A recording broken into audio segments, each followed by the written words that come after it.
With nearly 30,000 cafes across the globe, Starbucks has become more than just a household name. From its iconic cups, often adorned with misspelled names, to the espresso inside them, Starbucks has catapulted from one coffee bean shop in Seattle to a sprawling $80 billion business over the last 47 years. Starbucks sales account for 57% of the total cafe market. Yes, 57%. Nearly two-thirds of all coffee sold at cafes in the US comes from a Starbucks. But this impressive expansion hasn't come without growing pains.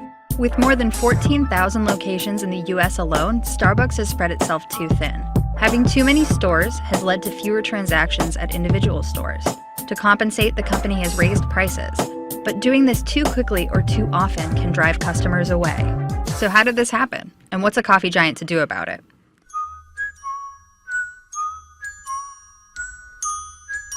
The year is 1970. Three college friends, Zev Siegel, Jerry Baldwin, and Gordon Boker, decide to get into the coffee business. They found a mentor in Alfred Peet, founder of Peet's Coffee, and the man responsible for bringing custom coffee roasting to the U.S. He knew the coffee industry inside and out, especially the gourmet end. He was the most educated coffee guy in the country at that time. So with Peet's help, the three friends opened Starbucks, a coffee bean shop and roastery at Seattle's famous Pike Place Market in 1971. Peet provided the young entrepreneurs with roasted coffee beans and connected them with coffee brokers until they could set up their own roastery and source their own beans. For the first decade, the founders opened 5 more locations in Seattle. At this point, contemporary coffee consumers might have noticed a glaring absence: actual coffee drinks. But that's the thing about the 70s coffee culture. It didn't really exist outside the home. There were no coffee bars, nor was there much of a demand for espresso-based drinks. You purchased coffee beans and you either took them home as beans or we ground them for you in the store. Nobody expected to get a beverage at a Starbucks coffee store until after 1980. Starbucks' initial focus was bringing high-quality beans to consumers who were more accustomed to instant or canned coffee. But that changed with the addition of one man. The company hired its first really professional director of marketing and sales. And that man was Howard Schultz. And he couldn't figure out why we weren't selling beverages.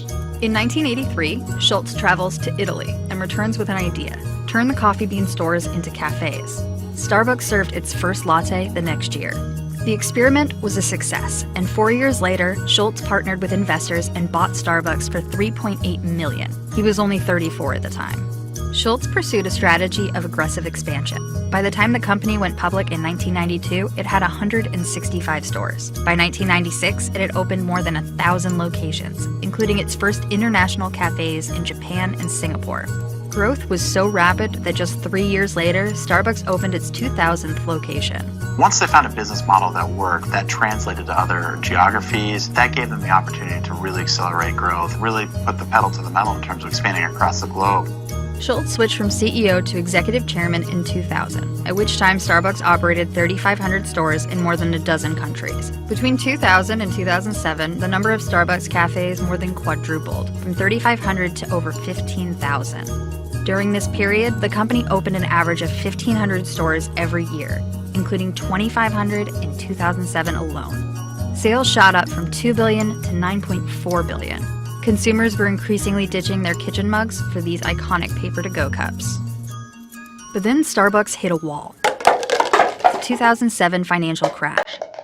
That year, its rapid growth screeched to a halt, and its stock price plummeted by 50% as cash-strapped consumers backed away from pricey coffee habits. The Great Recession was devastating for the restaurant industry. What we typically saw was more trading out, so consumers taking a pause on that everyday luxury that Starbucks offered. So Starbucks brought back Howard Schultz. This news alone caused Starbucks stock to shoot up by 9%. Schultz halted growth and focused on customer experience. He shuttered cafes, more than 600 in 2008 and another 300 in 2009, and laid off around 6,700 baristas. A month after his return, Schultz ordered Starbucks to close all of its U.S. locations for one afternoon, so he could retrain more than 135,000 baristas about how to make its signature espresso. Schultz's goal was to remind customers what they loved about the brand by making the stores an experience, not just a place to get a quick coffee. They stopped selling breakfast sandwiches and brought back in-house grinding, infusing the cafes once again with that fresh coffee aroma. Schultz even mandated the removal of automatic espresso machines. These made service faster but removed much of the romance and theater of watching baristas craft each cup of coffee. Schultz's makeover worked. The company's stock soared more than 143% in 2009, and same-store sales rebounded. Starbucks has posted positive same-store sales ever since. During Schultz's makeover of the cafes, Starbucks barely opened any new stores, but the pace picked up again in 2012. By 2017, Starbucks opened nearly 3,000 more locations, ending the year with 28,000 cafes around the world. However, this brings us back to the first problem. Profit can't.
But I think what's going to be more interesting coming out of that is the halo effect that puts the brand in a higher light among consumers. Yeah, that's pretty meaningful.